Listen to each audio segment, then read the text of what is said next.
విస్తరించింది ఏమైనా ఉందా? పెరిగింది ఏమైనా ఉందా? జరిగింది ఏమైనా ఉందా? ఒరిగింది ఏమైనా ఉందా? పెరిగింది ఏమైనా ఉందా? లేదండి, అప్పుడు ఎలా ఉన్నాం ఇప్పుడు అలాగే ఉన్నాం, మార్పు లేదండి, పెరగలేదండి అన్నట్టే ఉంటే మనం చేసుకునే చర్చి ప్రతిష్ట ఆరాధన వ్యర్థమే. అందుకే ఒకవేళ ఈ రోజైనా ప్రభు నీతో మాట్లాడుతున్నాడు, నీవు కుడి వైపునకును ఎడమ వైపునకు వ్యాపిస్తావు. స్తోత్రం. నేనంటాను, కుడి వైపునకు ఎడమ వైపుకు వ్యాపిస్తావు అంటే అది విస్తరణ, ఎక్స్టెన్షన్. అది నీ కుటుంబ విషయం కావచ్చు, నీ ఉద్యోగ విషయం కావచ్చు, నీ స్థలం విషయం కావచ్చు, నీ పొలం విషయం కావచ్చు, నీ ఆరోగ్య విషయం కావచ్చు, నీ సంఘం విషయం కావచ్చు, నీ పరిచర్య, నీ సంఘ పరిస్థితుల విషయం కావచ్చు. ఈ వాగ్దానం యేసు నామములో నెరవేర్చబడునుగాక. రెండవది వాగ్దానం ఏంటంటే 17వ వచనంలో చదివాను చూడండి. చర్చి ప్రతిష్టను జరిగించబోతున్న మీ అందరికి దేవుడిస్తున్న మరొక వాగ్దానం ఈ అధ్యాయంలో, నీకు విరోధముగా రూపించబడిన ఏ ఆయుధమును వర్ధిల్లదు. నీకు విరోధంగా రూపించబడిన ఏ ఆయుధము అదేమో చెప్పండి, వర్ధిల్లదు. నీ మీద కానీ, సంఘం మీద, వ్యక్తిగతంగా నీ మీద, నీ కుటుంబం మీద, సంఘం మీద, దైవ సేవకుల మీద విరోధంగా లేచే ప్రతి ఆయుధము యేసు నామములో అణిచివేయబడునుగాక. ఈ రెండు వాగ్దానాలు మీ జీవితాల్లో నెరవేరాలంటే ఏం చేయాలి? ఎందుకంటే వాగ్దానాలకి, ప్రతి వాగ్దానానికి షరతులు ఉంటాయి. వాగ్దానం చేశాడు దేవుడు అని చెప్పని ఊరికే జరిగిపోద్దంటే కుదరదు. కొన్ని షరతులు ఉంటాయి. ఆ వాగ్దానాన్ని నమ్మాలి, ఆ వాగ్దానం ఓపికతో పట్టుకోవాలి, జరిగేదాకా ఎదురు చూడాలి. ఇంకా చాలా షరతులు ఉన్నాయి. అయితే ఈ వాక్యములో, చదువుకున్న వాక్యములోనే, ఆ అధ్యాయంలోనే కొన్ని షరతులు మీకు చెప్పాలనుకున్నాను. ఈ పూట నీవు కుడి వైపునకు వ్యాపిస్తావు, ఎడమ వైపునకు. కుడి వైపున ఏముంది, ఎడమ వైపున ఏముందో చెప్పి షరతు ఏంటో చెప్తాను. సామెతలు 3:16 చదవండి. సామెతలు 3:16.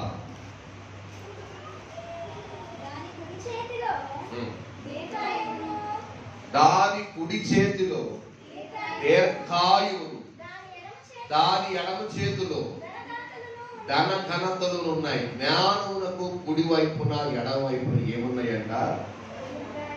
ఒకటే కుడి వైపున దీర్ఘాయువు, అది నిత్య జీవానికి పోల్చబడింది. మనం పొందబోయే నిత్యత్వానికి సూచనగా ఉంది. మరి ఎడమవైపున ఏమున్నాయంట? ధనము, ఘనత. దేవుడు ఘనపరుస్తాడు, ధనాన్ని ఇస్తాడంట. ఆత్మ సంబంధమైన ధనం ఏంటి? విశ్వాసం. ఆత్మ సంబంధమైన ధనం ఏంటి? కృప. ఆత్మ సంబంధమైన ధనం ఏంటి? మహిమ. ఆత్మ సంబంధమైన ధనం ఏంటి చెప్పండి? కరుణ.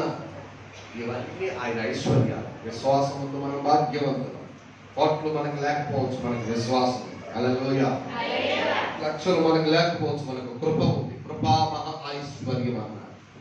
విశ్వాసములు భాగ్యవంతులు అన్నాడు. అర్థమైందండి?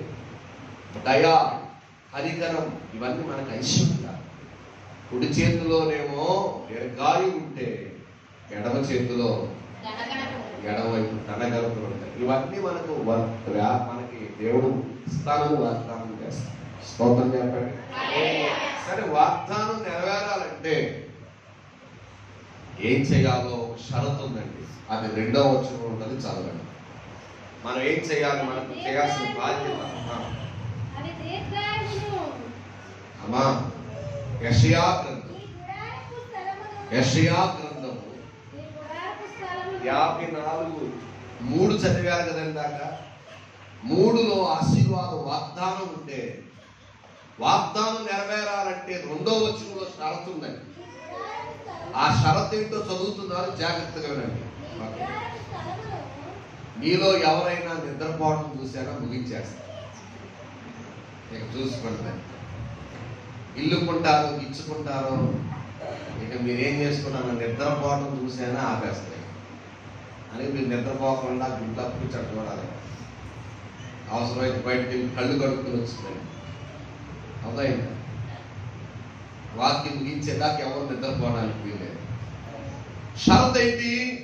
నీ గుడారపు స్థలమును, ఒకటి నీ గుడారపు స్థలాన్ని విశాలపరచాలి. నీ నివాస స్థలముల, నీ నివాస స్థలము తెరలు నిరాటంకముగా సాగనిమ్ము, పెద్దవిగా చేయాలి. నీ త్రాళ్లను పొడుగు చేయాలి. నీ మేకులు దిగగొట్టాలి. స్తోత్రం చెప్పండి గట్టిగా.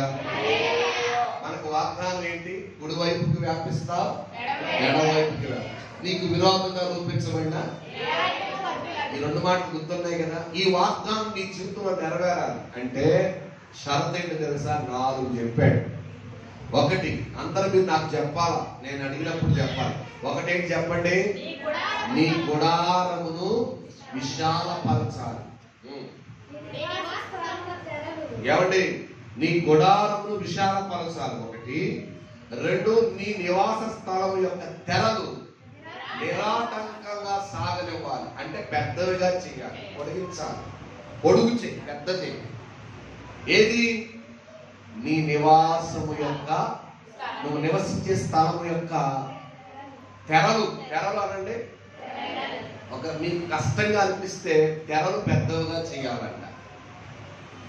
గుడారాన్ని విశాలపరచాలి, తెరలు పెద్దవి చేయాలి. నీ తాళ్ళు పొడుగు చేయాలి, మేకులు తెగ్గొట్టాలి. ఇప్పుడు చెప్పండి, నేను అడుగుతాను, మీరు చెప్పండి. 4 పనులు చేయాలంట. ఈ 4 మాటలు మీ నోట్లు మీరు చెప్పారనుకోండి, నేను వచ్చిన దానికి, అయ్యగారు ఫోటో పెట్టిన దానికి లాభం ఉంటుంది. నేను అడిగింది మీరు చెప్పకపోతే, ఎందుకు వచ్చామంటే టైం పాస్కి వచ్చాము, ఏదో అయ్యగారు కోటాలు పెట్టారు, ఈ కోటాలు ఏదో వచ్చి కూర్చున్నాం టైం పాస్కి, తోసి తొయ్యనమ్మంతా తోడు పోవ పుట్టింటికి వెళ్ళినట్టు ఉంటుంది.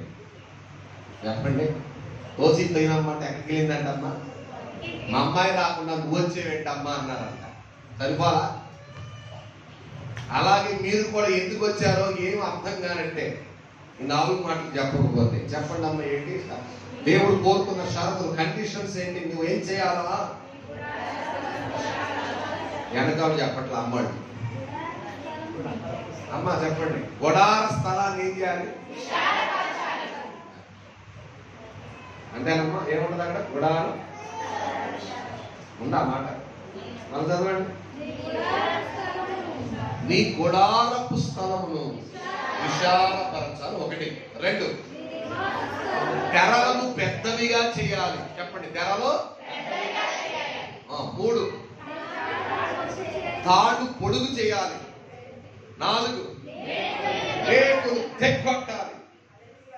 ఈ 4 మాటలు చెప్తే మీకు గుర్తొచ్చిన గుడారం అనగానే, గుడారానికి ఏముంటాయి? తెరలు ఉంటాయి. తెరలు ఉంటాయి కదా. ఆ తెరల తర్వాత ఇంకేముంటాయి? దానికి తాళ్ళు ఉంటాయి కట్టడానికి. ఆ తర్వాత ఈ తాళ్ళతో ఏం చేస్తాం? మేకులు. అయ్యే చెప్తున్నాడు ఇక్కడ, ఏం లేదు, మీకు అర్థం అవడానికి మరలా చెప్తున్నాను. మీ మైండ్లో, మనసులో ఉండిపోవాలి. అందుకే 2-3 సార్లు చెప్తున్నాను నేను. హల్లెలూయా. అర్థమవుతుందండి? విశాలపరచాలి గుడారాన్ని, తెరలు పెద్దవిగా చేయాలి, తాళ్ళు పొడుగు చేయాలి, తెగ్గొట్టాలి. ఈ 4 మాటలు చెప్పండి అమ్మా, మీకు చేసినట్టే కదా. నేను ముగించేస్తాను. చెప్పండి. 1 ఏం చేయాలి? మళ్ళా చెప్పండి. ఏ పక్కన వాళ్ళు చెప్పండి 4 మాటలు. అయిపోయిందా? 1 కాదు, 4 చెప్పాలి. నేను అన్న నా మొఖాలు కాదు, పక్కన మొఖం చేస్తామా? చెప్పండి. గుడార స్థలాన్ని విశాలపరచాలి, తెరలు పెద్దగా చేయాలి, తాడు పొడుగు చేయాలి, మేకులు తెగ్గొట్టాలి. స్తోత్రం చెప్పండి. ఇది దేవుడిచ్చిన షరతు. ఓ సంఘమా, క్రొత్త నిబంధన సంఘమా, వెల్లబడములో స్థాపించబడిన దేవుడి సంఘమా, నీ గుడార స్థలాన్ని విశాలపరచు, నీ తెరలు పెద్దవి చేయి, తాళ్ళు పొడుగ్గా చేయి, మేకులు తెగ్గొట్టు. ఇది నీ బాధ్యత. నీకు ఇవ్వని షరతు. ఇది జరగాలి. ఎందుకంటే దేవుడు నిన్ను కుడివైపు వ్యాపింపజేస్తానన్నాడు, ఎడవైపు వ్యాపింపజేస్తానన్నాడు. నీకు విరోధంగా రూపించబడి ఏ ఆయుధము వర్తిల్లదన్నాడు. ఈ వాగ్దానాలు నీ జీవితం నెరవేరాలంటే నీ భక్తి జీవితంలో, నీ ఆత్మీయ జీవితంలో చర్చి ప్రతిష్ట కొరకు ఎదురు చూస్తున్న దేవుని సంగమా, ఓ సంవత్సరం గడిచిపోయింది, 2 సంవత్సరాలు గడిచిపోయింది, 3 సంవత్సరాలు గడిచిపోయి ఇలా సంవత్సరాలు గడిచిపోతూ సీనియారిటీ పెంచుకున్న సంఘమా, మేము సీనియర్లు అయిపోయాం, మా సంఘం పెద్దదైపోయింది, మేము పెద్దోళ్ళం అయిపోయాం, మేము చాలా సంవత్సరాలు గడించాము, ఓ మేము బాప్తిసం పొంది 10 సంవత్సరాలు, 20 సంవత్సరాలు, 30 సంవత్సరాలు ఇలా గడిచిపోయింది మా జీవితంలో, మేము సీనియర్లు అయిపోయాం. ఎందుకు నీ సీనియారిటీ? సిన్సియారిటీ లేకుండా. స్తోత్రం చెప్పండి గట్టిగా. ఏమ్మా, సిన్సియారిటీ లేకుండా సీనియారిటీ ఎందుకు? మనకు కావాల్సిన సీనియారిటీ ముఖ్యం కాదు, సిన్సియారిటీ ముఖ్యం. సిన్సియారిటీ అంటే నిజాయితీ, నమ్మకత్వం. దేవుడికి కావలసిన నమ్మకస్తులు. ఎంత నమ్మకత్వంగా ఉన్నావు నీవు దేవునిలో, దేవునికి, దేవుని సేవకుడికి, మందిరానికి ఎంత నమ్మకస్తుడు. ఈనాడు ప్రయోజకులు ఉన్నారు, పనిచేసేవాళ్ళు ఉన్నారు. ఎందుకు? సుఖమేంటి? నమ్మకత్వం లేదు. కష్టపడతాడండి, నమ్మకత్వం లేదు. బాగా పాడతాడండి, నమ్మకత్వం లేదు. ప్రసంగిస్తాడు, నమ్మకత్వం లేదు. సాక్ష్యం చెప్తాడు, నమ్మకత్వం లేదు. వాయిస్ సూపర్ గా ఉంటుందండి, నమ్మకత్వం లేదు. ఎందుకు? సుఖమేంటి? వాయిస్ ఉంది. పరిచయం బాగా చేస్తాడండి, సుఖమేంటి? నమ్మకత్వం లేదు. హలో, బాగా ప్రార్థన చేస్తుందండి, సుఖమేంటి? నమ్మకత్వం లేదు. నమ్మకం లేదు. నమ్మకత్వం అంటే నిజాయితీ లేదు, యథార్థత లేదు. దేవుడు కోరుకుంటుంది నీ సీనియారిటీ కాదు, ఎన్ని సంవత్సరాలు గడిచాయి, ఎన్ని ప్రతిష్టారాధనలకు వచ్చామని కోరుకోట్ల. మేము ఎవరుకున్నారు, ఎన్ని ప్రతిష్టారాధనలు చేశాం, ఎన్ని కోటాలు పెట్టుకున్నాం, ఎంత సీనియర్ వచ్చేసి సంఘము అనేది కాదు. నేను సీనియారిటీ లేదంట్లా ఉంది మీకు, కానీ ప్రశ్న అడుగుతున్నా, సిన్సియారిటీ ఉందా? అంటే నిజాయితీ ఉందా? అంటే నమ్మకత్వం ఉందా? ఎంతవరకు నమ్మకం? దేవుడు కోరుకున్నది ఏంటంట? నమ్మకం. దేశంలో నమ్మకస్తులైన వారిని కోసం ఎదురు చూస్తున్నాడంట. ఏమంటే ఆయన బాగా పనిచేస్తాడండి, అబ్బో చెమట కాల్చేస్తాడు, రాత్రనక పగలనక వెంబడిస్తాడండి దైవజ్ఞుడు. ఎంత కష్టపడద్దండి ఆ సోదరి, ఎంత ఖర్చు పెడద్దండి సోదరి. ఏంటి సుఖమేముంది? సుఖమేముంది? నమ్మకత్వం లేని పని ఎంత సుఖం, ఎంత చేసిన సుఖం ఏంటండి? ప్రయోజకులే గాని నమ్మకస్తులు కాదట. దేవుడు దుఃఖపడుతున్నాడు. అందుకే నేనన్న నీ పూట నీ ఆత్మీయతలో ఎంత పెరిగావు, నీ గుడార స్థలం విశాలపరచాలి, తెరలు పెద్దవి చేయాలి, తాళ్ళు పొడిగించాలి, మేకులు దిక్కొట్టాలి. ఇవి నువ్వు చేయాల్సిన పని. 3-4 మాటలు గుర్తుపెట్టుకుని సంవత్సరానికి సరిపోతుంది. నీ జీవితంలో గుడారాన్ని విశాలపరచగలిగావా? తెరలు పెద్దవి చేయగలిగావా? తాళ్ళు పొడిగించావా? మేకులు తెగ్గొట్టావా? ఏంటి దీని అర్థం? గుడారం అంటే ఏంటి అర్థం? 2-3 అర్థాలు చెప్తారు గుడారం అంటే ఏంటో. స్తోత్రం చెప్పండి గట్టిగా. నేను 4 మాటలు చెప్పాలనుకున్నాను. చెప్పమంటారు? ఒక మాట చెప్పనా? 4 చెప్పనా? మీరు ఎందుకో మరి నా సంగతి మీకు తెలియదేమో. 4 అన్నారంటే తెల్లారిపోతుంది. అల్లె చెప్పండి. కంగారు పడకండి, నేను తొందరగా ముగిస్తానండి. పేతురు మొదటి పత్రిక 2వ అధ్యాయం 11వ వచనం చూడండి.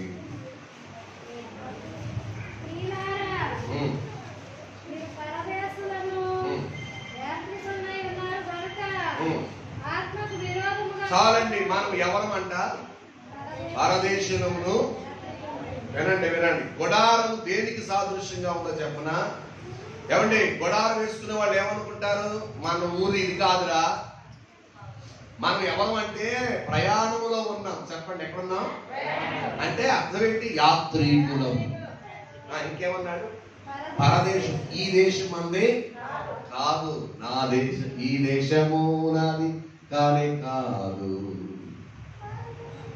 పరదేశిని నేను, యాత్రికుడను, అద్దరికి యాత్ర చేయు సియోన్ సంచరి. అలకెరటాలకు భయమెందుకు. హల్లెలూయా. మనం పరదేశులం, మనం యాత్రికులం. యాత్రికుడు ఏం చేస్తాడు? ఎక్కడో ఒక చోట ఉండడు, ఏదో ఒక రోజు ఆ ప్రయాణం అవతల పక్కకి వెళ్ళిపోతాడు, అద్దరికి వెళ్ళిపోతాడు.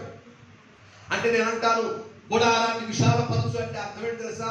నీవు యాత్రికుడు అనుకునే మాట.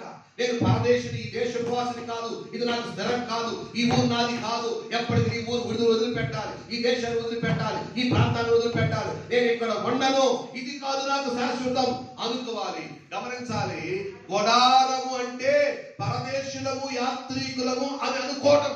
స్తోత్రం. గుడారాన్ని విశాలపరచడం అంటే నేను యాత్రికుడిని, నేను పరదేశులని ఇంకా నీలో ఆ మాట పెరిగి ఉండాలి, పెద్దదై ఉండాలి, విశాలమై ఉండాలి. మనమేమనుకుంటున్నాం, ఊరుకోండి పాస్టర్ గారు యాత్రికులు పరదేశులు అంటున్నారు, మనం ఇక్కడే ఉంటాం స్థిరకాలం, మీరు ఉంటే ఉండండి మేము పోతాం కానీ. ఉంటారు ఇక్కడ ఉంటామండి ఎవరు? మన ప్రయాణం, మనది ఆత్మీయ యాత్ర, మనకు ఒక ఆత్మీయ యాత్ర, ఇది విశ్వాస యాత్ర. మనం ప్రయాణంలో ఉన్నాం, మనకు గమ్యస్థానం ఉంది, ఒక గమ్యానికి చేరాలి, ఆ గమ్యానికి చేరేదాకా ప్రయాణం చేయాలి. అంటే ఆ మనసు, ఆ మాట, ఆ విధానము విశాలపరచబడటమే. స్తోత్రం చెప్పండి. గుడారాన్ని విశాలపరచండి అంటే, గుడార స్థలాన్ని విశాలపరచడం అంటే నేను యాత్రికుడిని, పరదేశం అనే మాటను, అనే అనుభవాన్ని నువ్వేం చేసుకోవాలి? పెద్దదిగా చేయాలి, పెరగాలని. సంవత్సరాలు గడిచే కొన్నది తెరపడిపోవడం కాదు, ఇక్కడే ఉండిపోదాంలే అని కాదు. ఆ విశ్వాసం ఎప్పుడు నీలో పెరుగుతూ ఉండాలి. సంవత్సరాలు గడిచే కొద్ది ఏమనుకోవాలంటే నేను దేవునికి దగ్గర అవుతున్నాను అనుకోవాలి. ఇంకా అర్థం చెప్పిన గుడారాన్ని విశాలపరచడం అంటే ఇది తాత్కాలికమైంది, ఇది శాశ్వతం కాదు అనుకోవడమే గుడారము అంటే. ఇప్పుడు గుడారాన్ని విశాలపరచడం అంటే ఏంటి? నేను తాత్కాలికంగా ఇక్కడ ఉన్నాను, శాశ్వతం కాదు నాకు ఈ లోకం అనుకుని బ్రతకడం. మూడవది చెప్తున్నా, గుడారం అంటే ఏంటి తెలిసిన? విశ్వాస జీవితం. అందరూ చెప్పండి. ఎబ్రీ పత్రిక 11:9 చదవండి. ఎబ్రీ పత్రిక 11:9. విశ్వాసమును బట్టి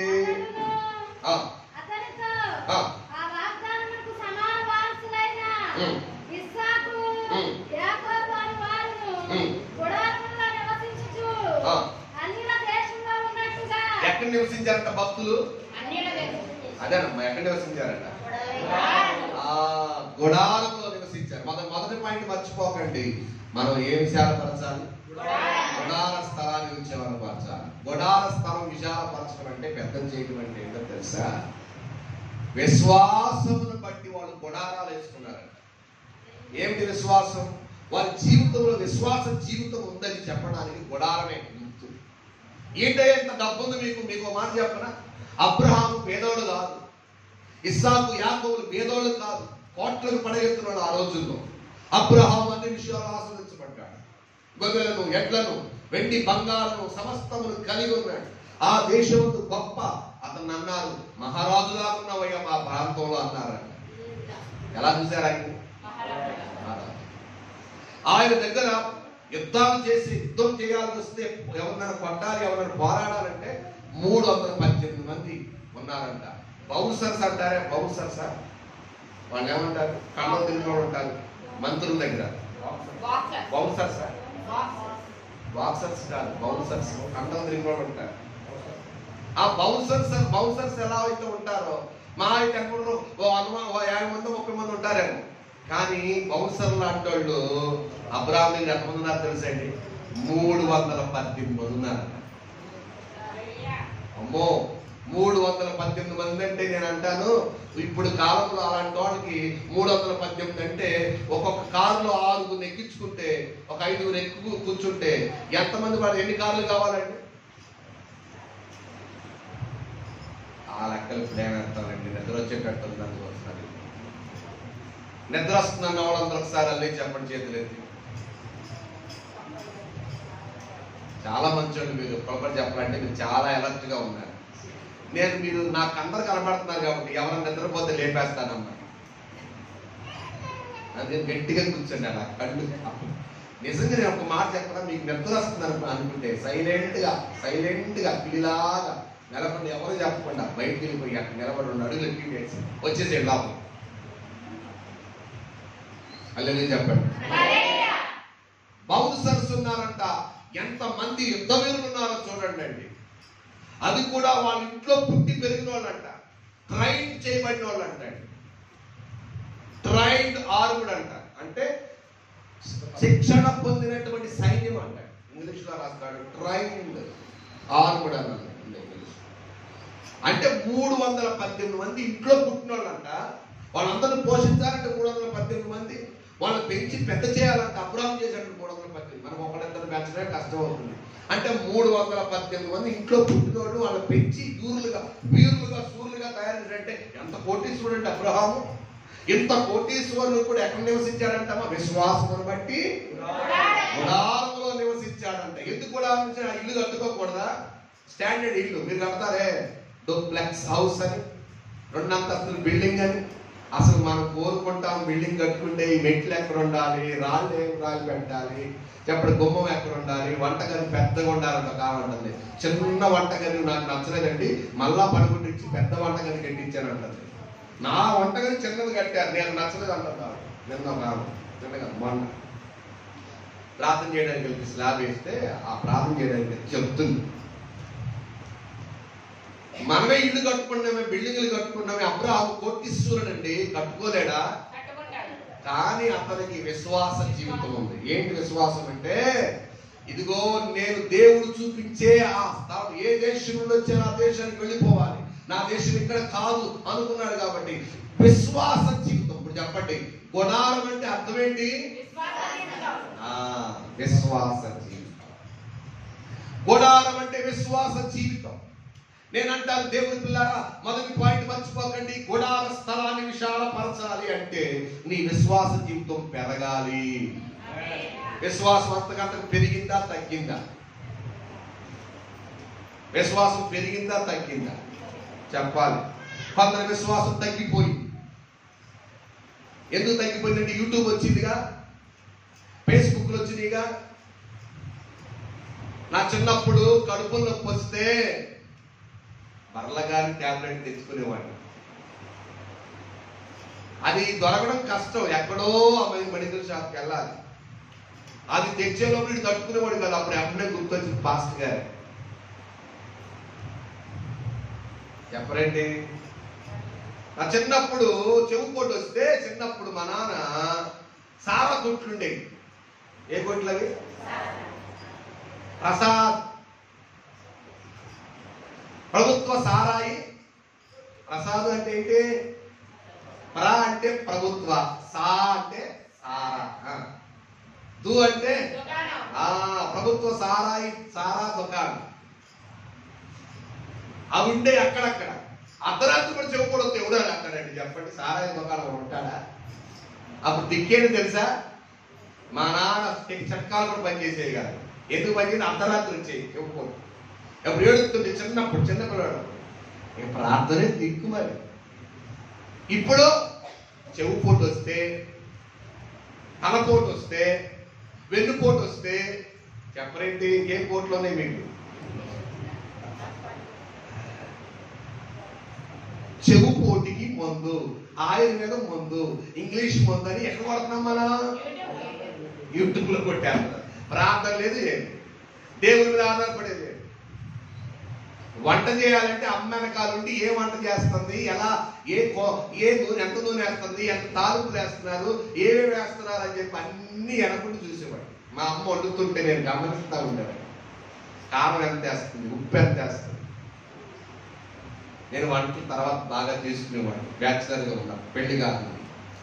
ఎందుకని? మా అమ్మ చేస్తున్నప్పుడు గమనిస్తా ఉండేవాడు, ఏ వంట చేస్తుంది, ఎలా చేస్తుంది. నేను ఒక మాట చెప్పను, ఇప్పుడు వంట చేయాలంటే అమ్మ నాన్నతో పని లేదు, యూట్యూబ్. ఏంటి ఏముంది చెప్పండి? అమ్మ చేతి వంట. ఇప్పుడు వంట కూడా చేసుకునే అవసరంలా. విజయవాడ మీరు వెళ్తే, పుట్టి జంక్షన్ లోకి వెళ్తే అమ్మ చేతి వంట బిర్యానీతో స్టార్ట్ అవుతుంది. ఇంకేంటి? ఇంకేం బిర్యానీ? కొండ బిర్యానీ, మొంత బిర్యానీ, బొంగు బిర్యానీ, చెప్పండి, బకెట్ బిర్యానీ. ఈ మధ్య వంట కూడా చేయట్లేదు, అన్నం మాత్రం వండుతున్నారు. అది కూడా కరెంటు కుక్కర్లో వండుతున్నారు.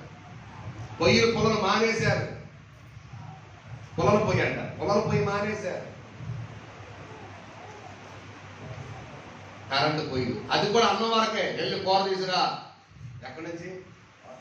హర్రీ పాయింట్ల నుంచి డెవలప్ అయింది. విశ్వాసం ఏది? అన్ని సమృద్ధిగా వచ్చేసరికి విశ్వాసంతో పని లేకుండా పోయింది. విశ్వాస జీవితం లేదు కొంతమంది. దేవుని మీద ఆధారపడే జీవితం లేదు. మీ విశ్వాసం, సౌకర్యాలు పెరిగినా సరే, జ్ఞానం పెరిగినా సరే, టెక్నాలజీ పెరిగినా సరే, యూట్యూబ్ ఉన్నా సరే, ఫేస్బుక్ ఉన్నా సరే, మీకు ఇంటర్నెట్ పెరిగినా సరే, మీ విశ్వాసం తగ్గదు. హల్లెలూయా. మీకు సదుపాయాలు ఉండొచ్చు, మీకు ఉద్యోగం ఉండొచ్చు, మీకు ఇల్లు ఉండొచ్చు, మీకు ఏసీ ఉండొచ్చు, ఏసీ కారు ఉండొచ్చు, మీకు మంచి బైక్ ఉండొచ్చు, మీకు మంచి సదుపాయాలు ఉండొచ్చు, సౌకర్యాలు ఉండొచ్చు, ఆస్తి ఉండొచ్చు, అంతస్తు ఉండొచ్చు, కానీ మీ విశ్వాసం తగ్గదు. ఓ విశ్వాసి, నీవు మెలకువతో ఉండువా, ఉండుమా, కాదు జారి పోదువేమో, అదరి బెదరి పోదువేమో, నీ విరోధి సాతాను నీతో యుద్ధము చేయసాగే. చెప్పడు, నీ విరోధి సాతాను నీతో యుద్ధము చేయసాగే. యోగ జనులతో అపవాది యేసురేని సిలువ వేసిరి ప్రజలంతా. తురాయే నీ విశ్వాసము బలమైనచో, యేసులో ఆనందమే.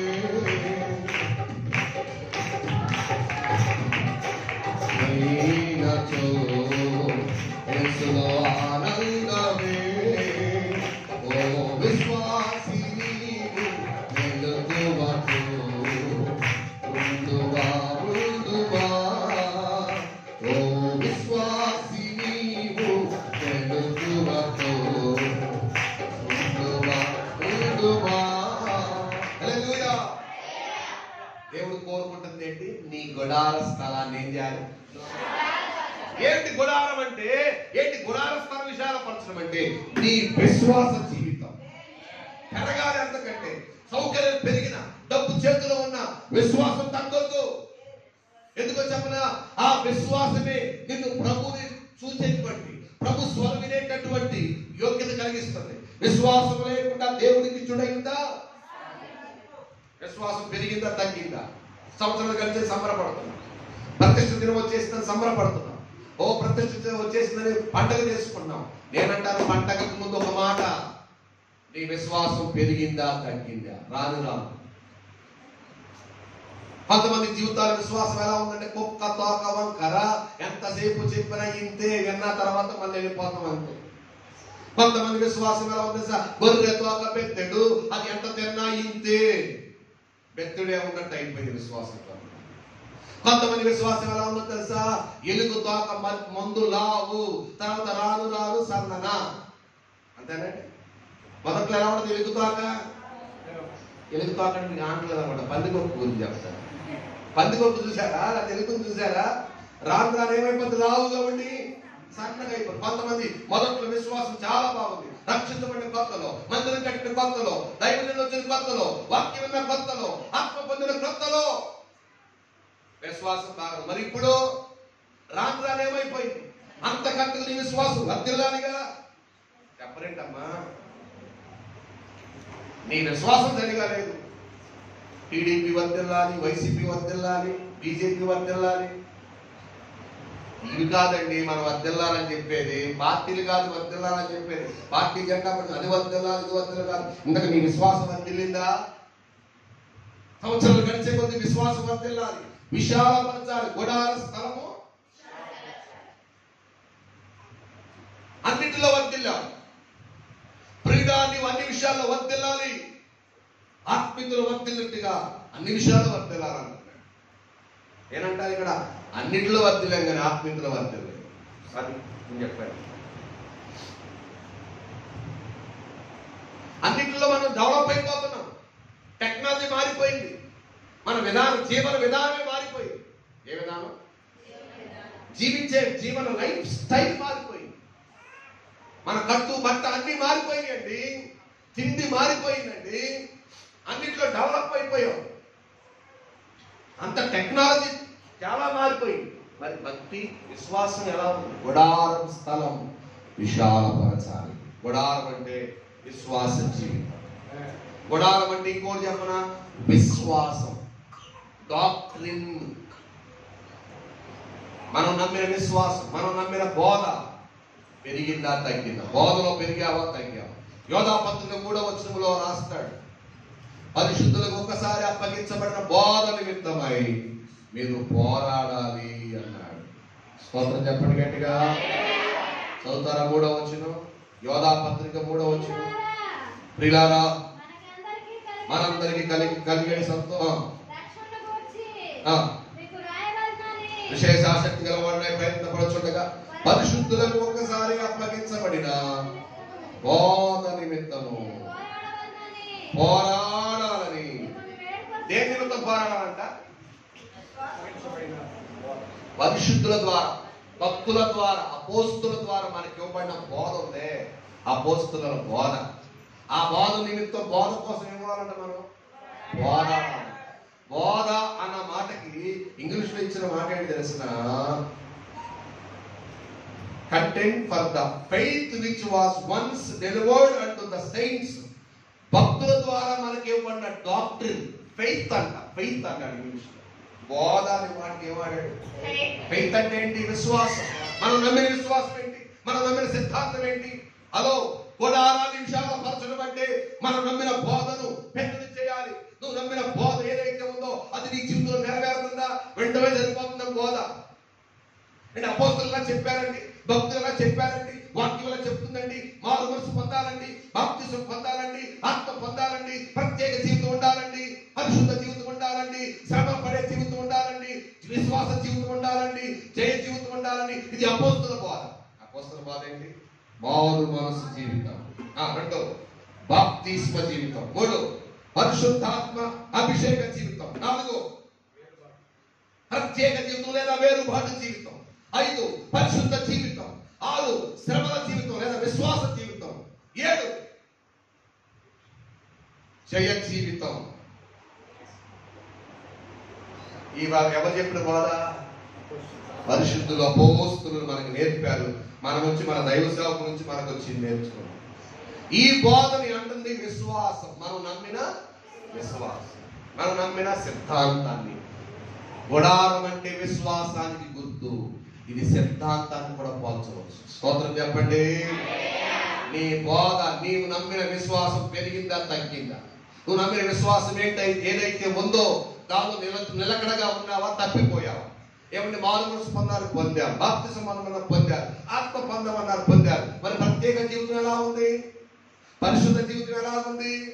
విశ్వాస జీవితం ఎలా ఉంది? జయ జీవితం ఎలా ఉంది? ఇవన్నీ మనం నమ్మిన విశ్వాసం. గుడారమును విశాలపరచుట అంటే ఇదే. గుడారాన్ని ఏం చేయాలంట? స్థలాన్ని విశాలపరచు. గుడారము అంటే విశ్వాసము. 2 విశ్వాస జీవితం. 3 లోకాన్ని తాత్కాలికం అనుకోవటం. 4 పరిశుద్ధం, పరదేశంలో యాత్రికులను అనుకోవటం. ఇది నీ జీవితంలో పెరగాలి. అనుభవం, ఈ మనసు నీలో పెరగాలి. గుడారం విశాలపరచాలి. స్తోత్రం. మొదటి పాయింట్ అయిపోయింది. 2వ పాయింట్ చెప్తారు. నీ తెరలు నిరాటంకముగా. చెప్పండి అమ్మా, చెప్పండి. నీ తెరలు నిరాటంకముగా సాగనిమ్ము. తెర అదేగా, తెరే కదండి. ఓకే.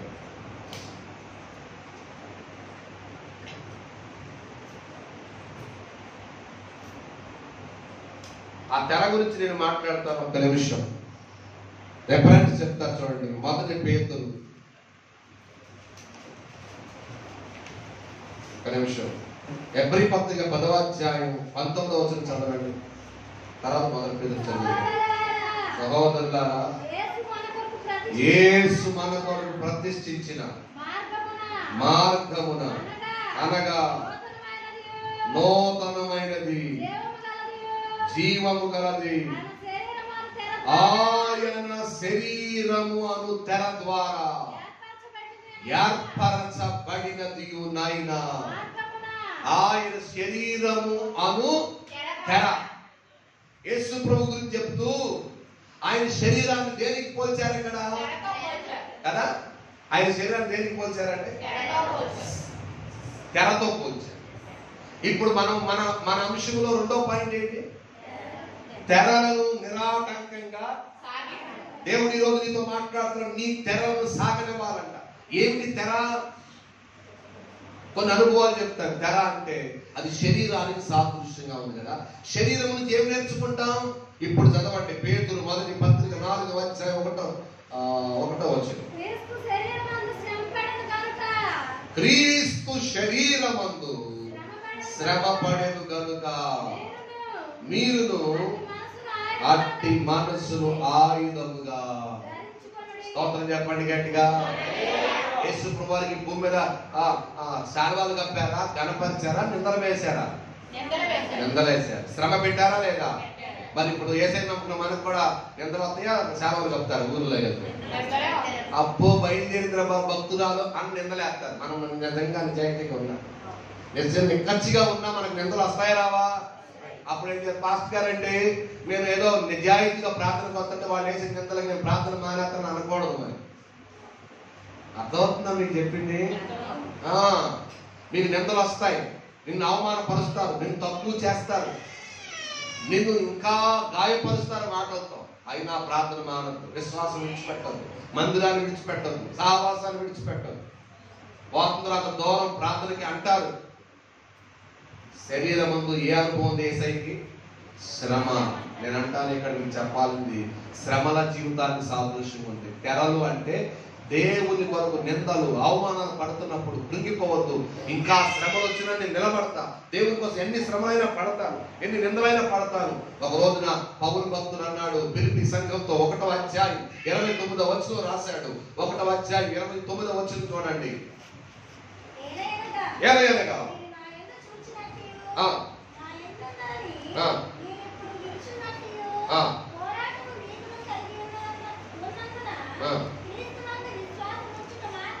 క్రీస్తు నందు విశ్వాసం ఉంచుట మాత్రమే కాక దేవుడి పక్షాన మనకి శ్రమ పడుటయు మన ఆయన పక్షాన అనుగ్రహించబడి. ఏమండి? కేవలం విశ్వాసం నుంచి ఆశీర్వాదాలు పొందుకోవడమే కదంట, దేవుని కొరకు అసలు శ్రమైనా పడడానికి సిద్ధంగా ఉండాలి. దేవుని కొరకు నిందలు వచ్చినా నిలబడాలంట. స్తోత్రం చెప్పండి.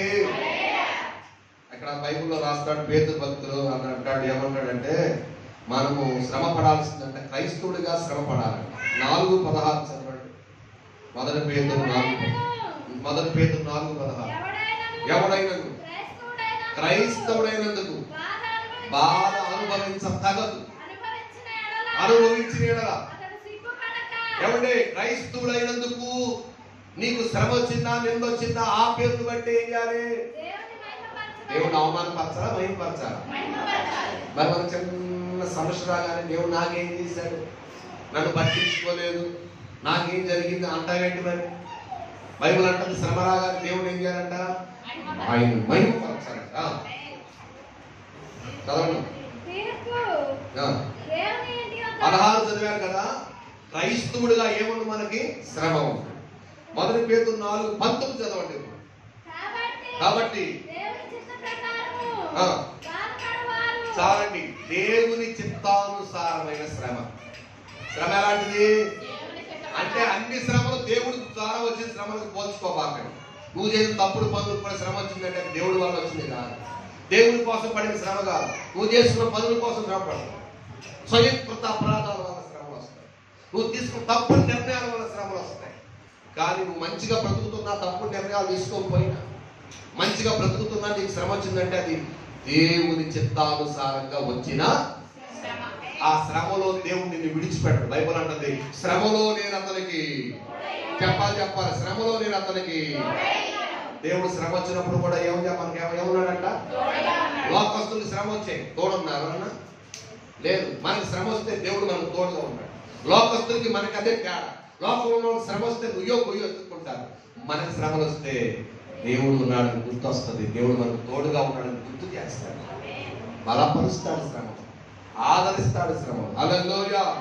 అంతేగాని నరహంతకుడిగా, దొంగగా, దుర్మార్గుడిగా, పరుల జోలికి పోవాలనే పేరుతో శ్రమలు పడతాడు.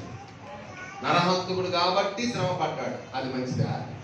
దుర్మార్గుడిగా ఉన్నాడు అందుకే శ్రమ పడ్డాడు, అది మంచిదా?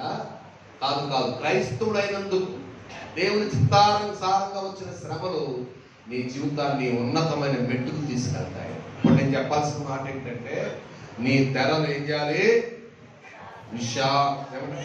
నిరాటంకంగా సాగి, అంటే పెద్దదిగా చేయంటే దేవుని కొరకు ఈ శ్రమే కాదు, ఏ శ్రమ వచ్చినా నేను సిద్ధం అని అనుకోవటమేనంట తెరలు పెద్దవి చేయగలరు. రెండో అర్థం చెప్తాను. తెరలు అంటే అర్థం ఏంటంటే 93వ కీర్తన 5వ వచనం.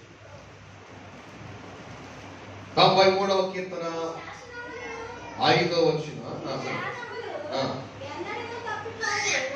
చదవండి. యెహోవా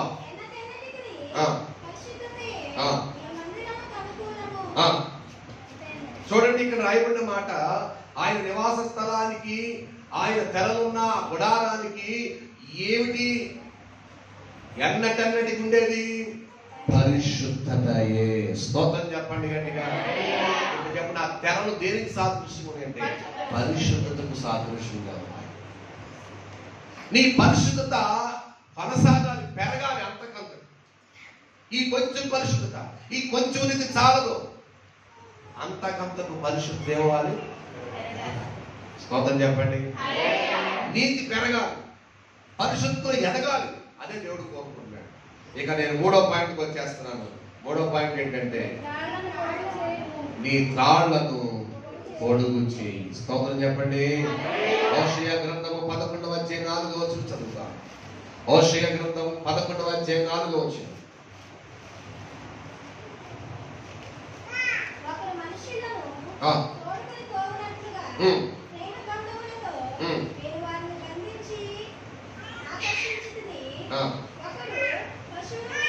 ఇక్కడ రాయబడి ఉంది, ప్రేమను గూర్చి రాయబడి ఉంది.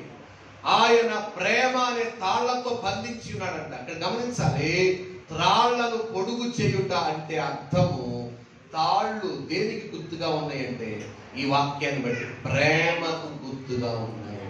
చెప్పండి, తాళ్లను పొడుగు చేయడం అంటే అర్థం ఏంటి? ప్రేమ పొడిగించబడాలి నీ జీవితం, రెన్యూవల్ అవ్వాలి.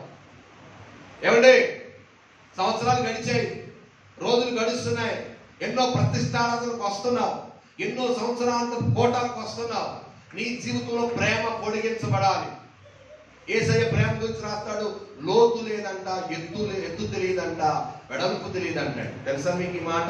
ప్రేమకు లోతు లేదు, ప్రేమకు వెడల్పు లేదు, ప్రేమకు లోతు లేదు, ప్రేమకు వెడల్పు లేదు, యేసుని ప్రేమను పోల్చలేము, యేసుని ప్రేమను పోల్చలేము, యేసుని ప్రేమను పోల్చలేము. కొలది ఎన్ని ఉన్నా నాకు ఆ యేసు ప్రేమ చాలును, నన్ను ప్రేమించిన యేసు నాకు చాలును.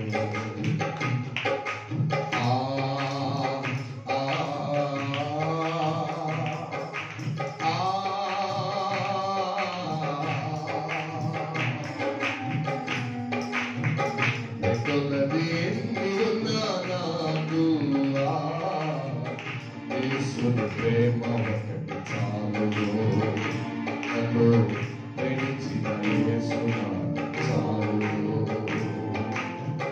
ప్రేమకు లోతు లేదు, ప్రేమకు వెడల్పు లేదు, ప్రేమకు లోతు లేదు, ప్రేమకు వెడల్పు లేదు, యేసుని ప్రేమను పోల్చలేము, యేసుని ప్రేమను పోల్చలేము, యేసుని ప్రేమను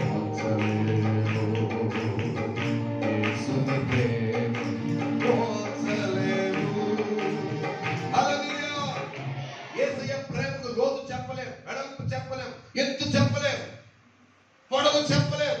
అంత అద్భుతమైన ప్రేమ, ఎంత లోతైన ప్రేమ అంటే నీ కోసం ఎంతైనా తెగిపోయాడంట, పాతాళం వరకు దిగిపోయినంత ప్రేమ.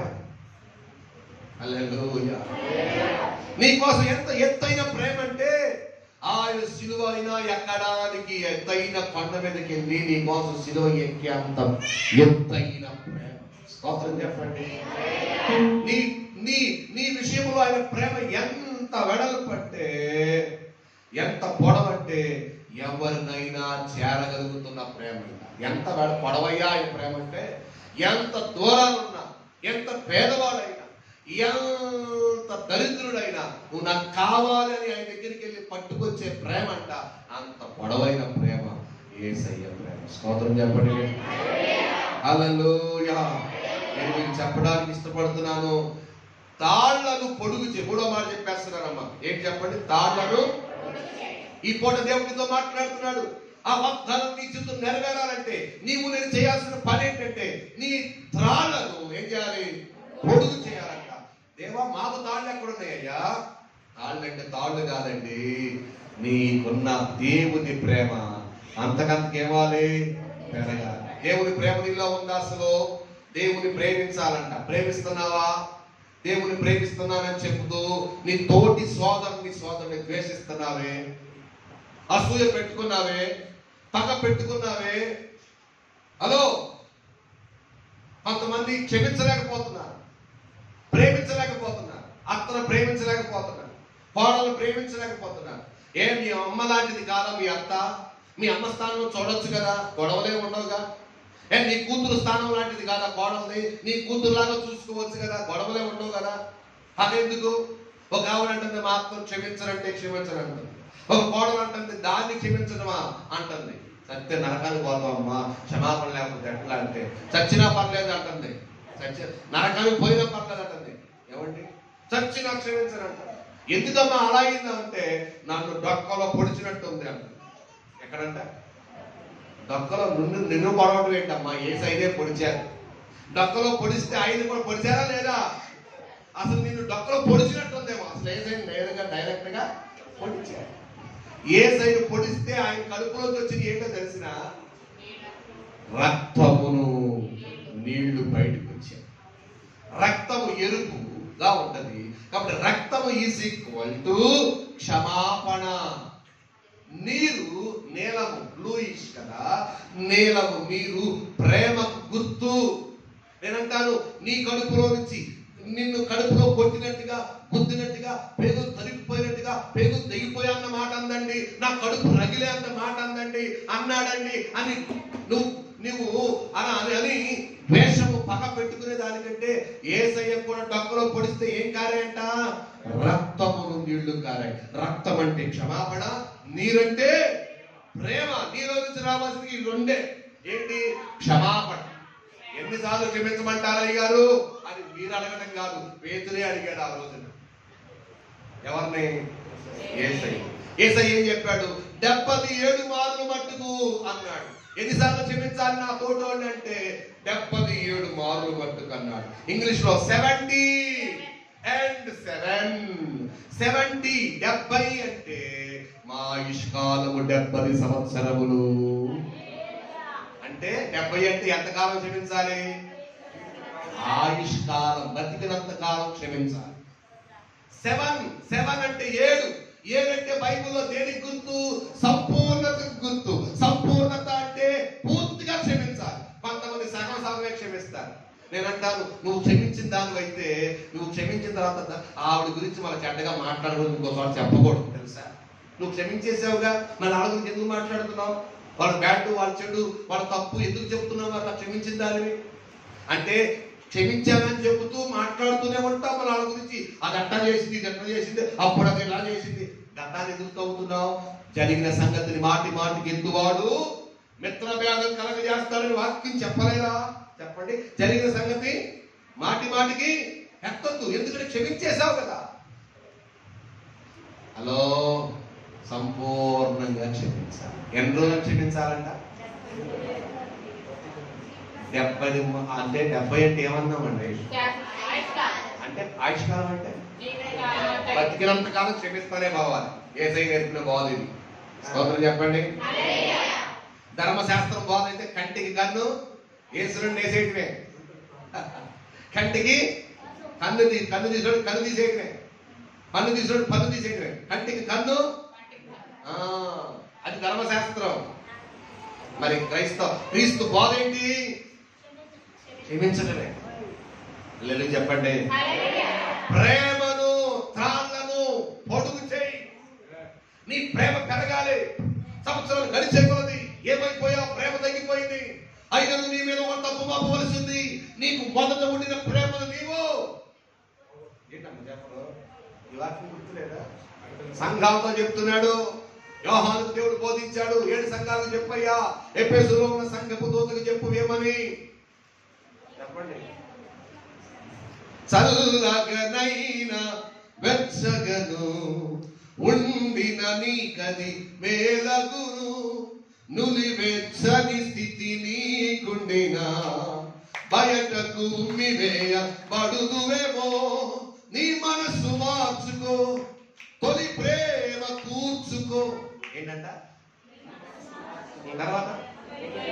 తొలి ప్రేమ అంటే సినిమా పేరు కాదు. తొలి ప్రేమ అంటే మొదటి ప్రేమ. మొదట్లో ఎంత ప్రేమగా ఉన్నావు, ఎంత రాసుకుని పూసుకుని తిరిగావు. అరే అబ్బా అని కూడా తిరిగావు కదా.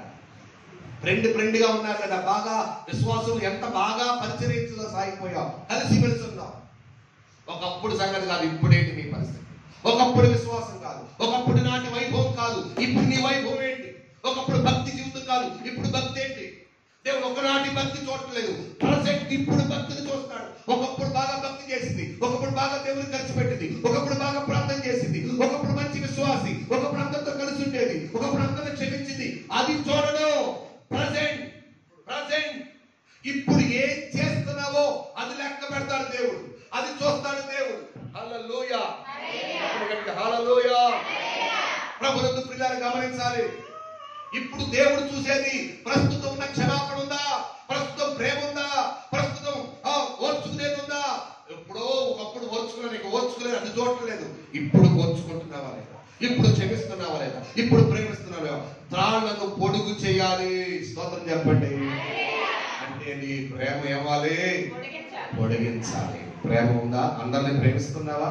దేవుని ప్రేమించాలి, ఒకరినొకరు ప్రేమించాలి, అందరినీ ప్రేమించాలి, ప్రేమతో సహించాలి, ప్రేమలో ఎదగాలి, ప్రేమలో అతకబడాలి, ప్రేమ కలిగి నడుచుకోవాలి, ప్రేమ యందు అభివృద్ధి చెందాలి, ప్రేమలో వేరుపాలి. ఇవన్నీ వాక్యాలు. అలా చెప్తున్నా. దేవుణ్ణి ప్రేమించాలి. యోహాను పత్రికలో 4:21 చదవద్దండి. ఒకరినొకరు ప్రేమించాలి. 1 తెస్సలోనిక 3:12.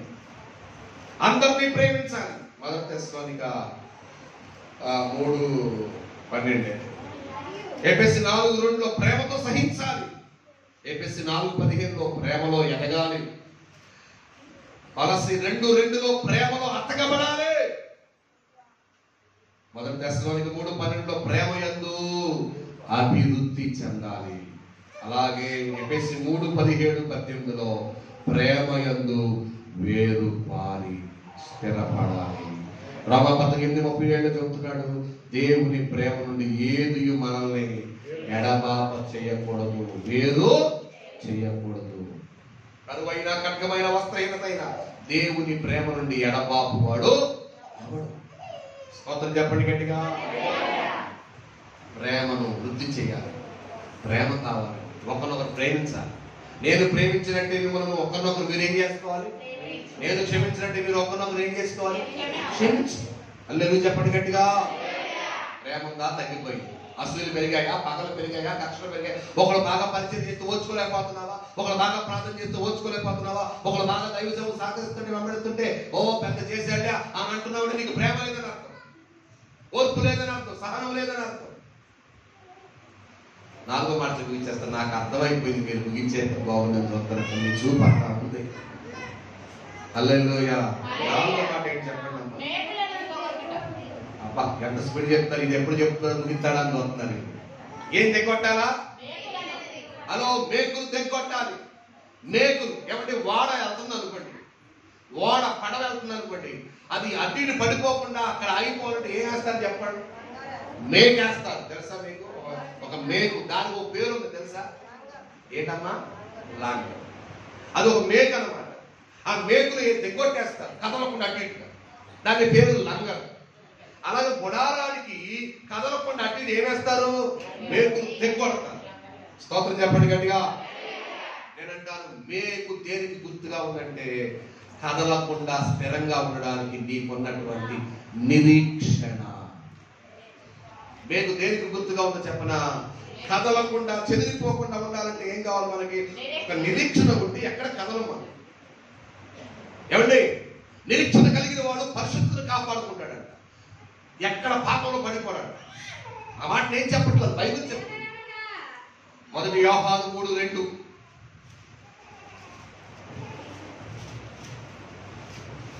1 యోహాను 3:2. పిల్లారా, ఇప్పుడు మనం దేవుని పిల్లలమై ఉన్నాం. మనమేక ఏమవుతుందో తెలియదు కానీ చదవండి. నాతో పాటు ఫాస్ట్ గా రావాలి, స్పీడ్ గా. ఆయన ప్రత్యక్షమైనప్పుడు ఆయన ఉన్నట్టుగా ఆయన చూద్దాము కనుక ఆయన పోలి ఉందని ఎదుగుదుము. ఈ మాట కావాలి. ఎక్కడి నుంచి చదవాలమ్మా? ఇప్పుడు నిదానం నాకు ప్రాబ్లం లేదు. ఆయన యందు నిరీక్షణ పెట్టుకున్న ప్రతివాడు, వింటున్నారా? ఆయన యందు నిరీక్షణ పెట్టుకున్న ప్రతివాడు. నిరీక్షణ ఉన్న వాళ్ళకి ఏమన్నా చెప్పనా? ఆయన పవిత్రుడు కనుక నేను కూడా పవిత్రంగా బతకాలి, అంతేనమాట. ఆయన పవిత్రుడైనట్టుగా తనను కూడా పవిత్రంగా ఉండాలని చేసుకుంటాడంట. నేను కూడా పవిత్రంగా ఉండాలి, దేవుడు పరిశుద్ధుడు కనుక నేను పరిశుద్ధంగా ఉండాలి, ఆయన లాగా పవిత్రంగా నేను ఉండాలనుకుంటాడు. ఎవరు అనుకుంటారట? అది నిరీక్షణ. నిరీక్షణ అంటే ఏంటి? కనిపెట్టేది, ఎదురు చూసే. స్తోత్రం చెప్పండి. దేనికోసం కనిపెడుతున్నాం? 1వ తారీఖున డాక్టర్ 1వ తారీఖున డాక్టర్ కట్టాలి అంటారు, ఎదురు చూస్తాం. దానికోసం కాదట. నీ ఎదురు చూపు, నీ నిరీక్షణ ఏమై ఉండాలి? జీవముతో కూడింది. అది యేసయ్యను గురించిన నిరీక్షణ.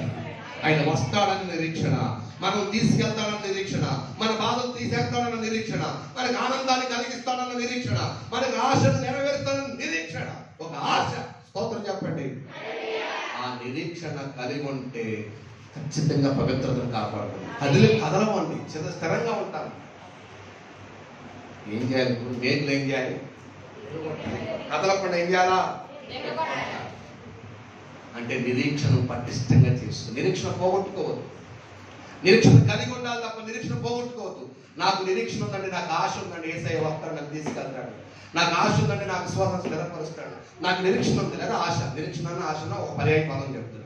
ఆశ ఉందండి లేదా నిరీక్షణ ఉందండి, నా దేవుడు నా కుటుంబాన్ని దీవిస్తాడు, నా కుటుంబాన్ని వృద్ధి చేస్తాడు, నేను మంత్రులు ఎదుగుతాను, నేను భక్తులు ఎదుగుతాను, నేను ప్రార్థనలు ఎదుగుతాను, నాకు అభిషేకం దేవుడు ఇస్తాడు, నాకు ఆత్మను ఇస్తాడు, నాకు ఆశీర్వాదం ఇస్తాడు, నాకు ఎత్తబడే గుంపులో ఉంచుతాడు, నేను ప్రార్థన నుంచి పొందుకుంటాను, దేవుడి సన్నిధికి ఎదుగుతాను.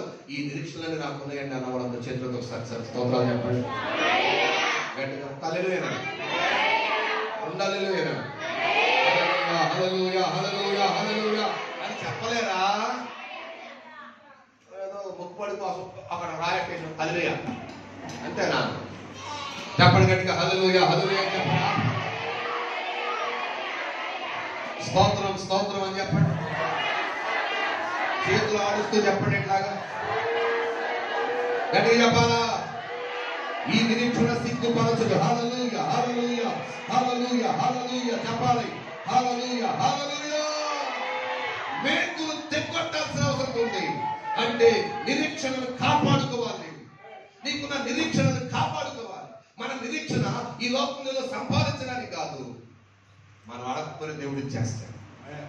మనం ప్రార్థన చేయకపోయినా ఇస్తాడట దేవుడు. మీరు అడగకపోయినాను ఇవన్నీ మీకు దేవుడు అడిగితే ఇచ్చేయకుండా ఉన్నాయి. ఆత్మను అడిగితేనే ఇస్తాడు, రక్షణ అడిగితేనే ఇస్తాడు, వరాలు అడిగితే ఇస్తాడు. స్తోత్రం చెప్పండి.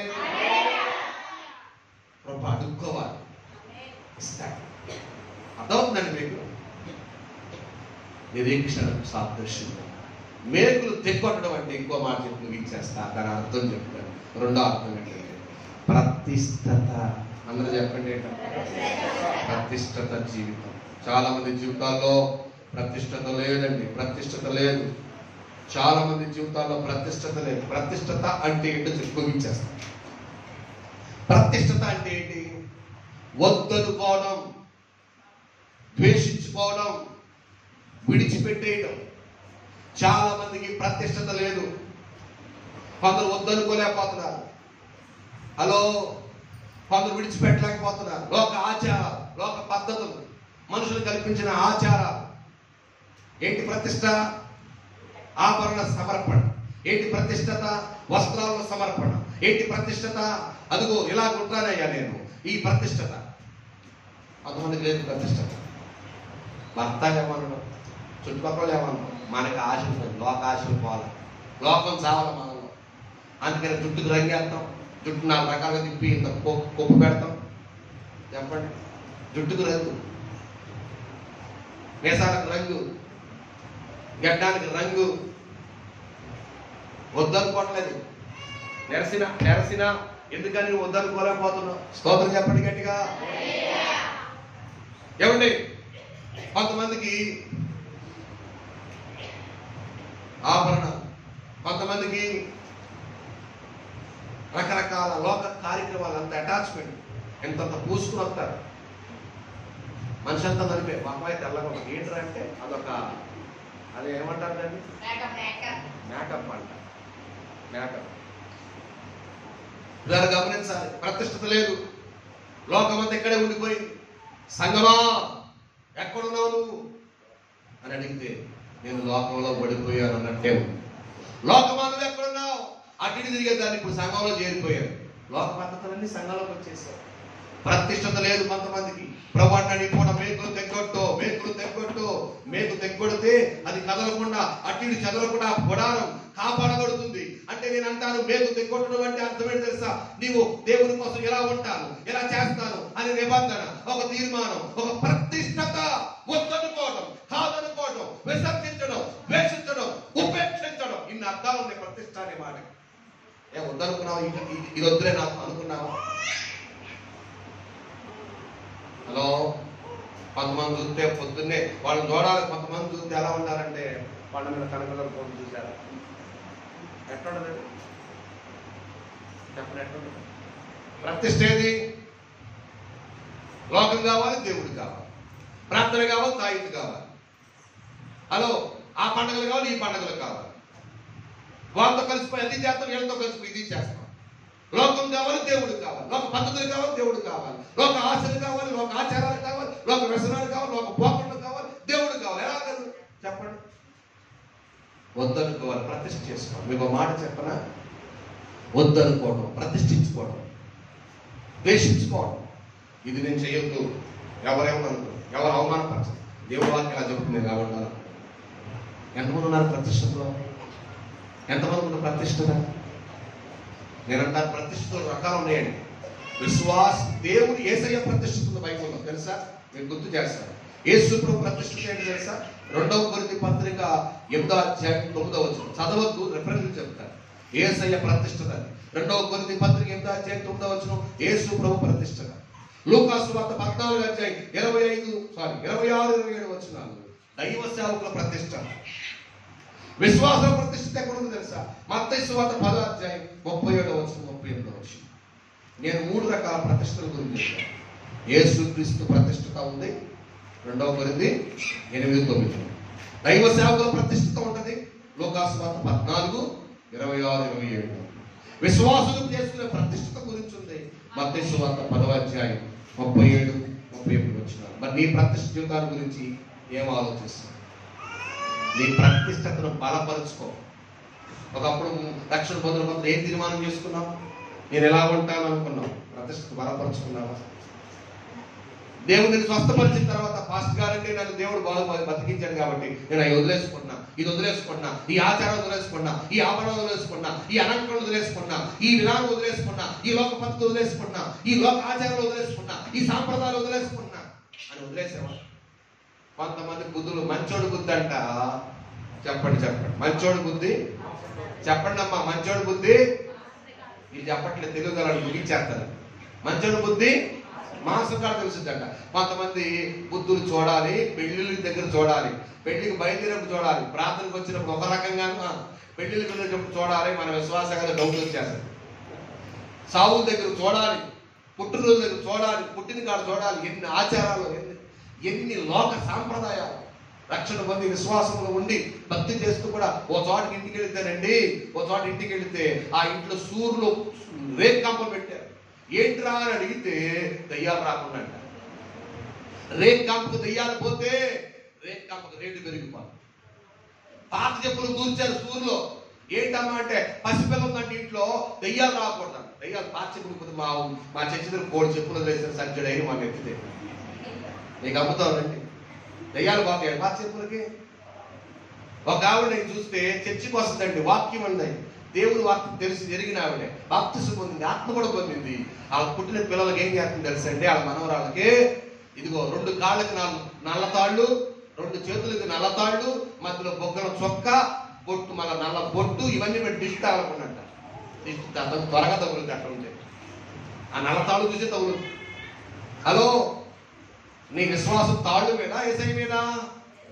నీ విశ్వాసం చెప్పుల మీద, రేక్ కంపల మీద, ఏసై మీద? మరేంటి? మంచి రోజులు చూస్తావు, నెలపడుకు చూస్తావు, ఇవన్నీ లోకం అండి. నీ ప్రతిష్ఠ ఏది? ఏ ప్రతిష్ఠించుకున్నావు? చచ్చిపోయినా బ్రతికినా ఏ రోజైనా ఏ వారమైనా దేవుని ఇష్టం, దేవుని చిత్తం అనుకుని ప్రతిష్ఠ చేసుకోవాలి కదా. ఇంకా ఎదురొచ్చే వాళ్ళు ఉన్నారు చాలా మంది. భర్తలకి పొద్దున్న లేదు వెళ్ళిపోతుంది. ఏసై మీద విశ్వాసమా, లోకం మీద విశ్వాసమా? నెలపడుకు చూసేవాళ్ళు కొందరు, ముద్దెట్టుకునే వాళ్ళు కొందరు. హలో, దీపావళి పండుగ చేస్తాం, క్రిస్మస్ పండుగ చేస్తాం. సంక్రాంతి పండుగ మారితే క్రిస్మస్ పండుగ మారితే. ఎక్కడ మారావు? ఏది ప్రతిష్ఠ? ఏది ప్రతిష్ఠ? జీవితం ఏదండి? మేకులు తెగకొట్ట ప్రతిష్ఠ చేసుకున్నాడంట. ఎవరో వద్దనుకున్నాడంట, కాదనుకున్నాడంట. ఎవరో అబ్రాహం కాదనుకుంటే ఏం జరిగింది తెలుసండి? ఇదిగో నేను చూపించే దేశానికి నువ్వు వెళ్ళు అంటే వద్దనుకున్నాడు, కాదనుకున్నాడు, విసర్జించాడు, ఉపేక్షించుకుని వచ్చేస్తున్నాడు. అన్ని వదులుకున్నాడు. నువ్వు వదలగలవా? హలో, నువ్వు కొన్ని వద్దనుకోగలవా? ఇది నాకు వద్దు, ఈ ఆచారం వద్దు, ఈ పద్ధతి వద్దు, ఈ ఆభరణాలు వద్దు, ఈ అలంకరణ వద్దు, ఈ అమావాస్య పౌరులు నాకు వద్దు, ఈ మంచి రోజులు నేను చూడను, నేను వద్దనుకోవాలి. ప్రతిష్ట అంటే అది. అలా అనుకున్న రోజులు అంటే అబ్రహాము, దేవుడు చెప్తున్నాడు, వాక్యం చెప్తుంది, 8 కార్యాలు చేశాడు. 1, నేను నీకు చూపిస్తా నీ భవిష్యత్తు ఏంటో, సంభవింపబోయేంత. 2, ఎక్కడున్నా ఉన్నాడు? ఆది కాండంలో దొరుకుతుందండి. 12వ అధ్యాయం దొరుకుతుంది. చూడండి, నేను నీకు చూపించేదను 1, నిన్ను గొప్ప జనముగా చేసేదను 2, నిన్ను ఆశీర్వదిస్తాను 3, నీ నామం గొప్ప చేస్తాను 4. హలో, నీవు ఆశీర్వాదంగా ఉండేదవు, తనకు ఆశీర్వాదం. ఆ తర్వాత అబ్బా ఈ ఆశీర్వాదాలన్నీ కనబడతాయి. దేవుని కోసం ఒక్కటి వదులుకుంటే ఇన్ని ఆశీర్వాదాలు. దేవుని కోసం ప్రతిష్ఠ చేసుకుందామంటే, దేవుని కోసం నిలబడదామంటే దేవుడు వాక్యం మనకి దీవించుకుంటా. నేను ఒక చిన్న ప్రార్థన చేసుకున్నాను, ముగించుకున్నాను. అందరూ తల వంచండి. Hallelujah, hallelujah, hallelujah. Praise the Lord, praise the Lord, praise the Lord. Hallelujah, hallelujah. తండ్రి నీకు స్తోత్రం, తండ్రి నీకు స్తోత్రం. హల్లెలూయా, హల్లెలూయా, హల్లెలూయా. దేవానికి స్తోత్రమయ్యా, స్తోత్రమయ్యా, స్తోత్రమయ్యా. మంచి దేవుడా నీకు స్తోత్రమయ్యా. హల్లెలూయా. యేసు నీ కొరకే బ్రతుకుతానయ్యా, నీ కొరకే జీవిస్తానయ్యా, ప్రతిష్ఠ చేసుకుంటానయ్యా. వద్దనుకుంటానయ్యా, కొన్ని విడిచిపెట్టేస్తానయ్యా, అది వదిలేస్తానయ్యా, అది విడిచిపెట్టేస్తానయ్యా. దేవుడు నీతో ఏం మాట్లాడుతున్నాడో, ఏం వదిలిపెట్టాలో నాకు తెలియదు, నేను వివరించట్లేదు. నీ పరిశుద్ధాత్మ నీతోనే మాట్లాడుతున్నాడు. నువ్వు వదిలిపెట్టాల్సిందేంటి, నువ్వు విడిచిపెట్టాల్సిందేంటి, నువ్వు వద్దనుకోవాల్సిందేంటి? ప్రతి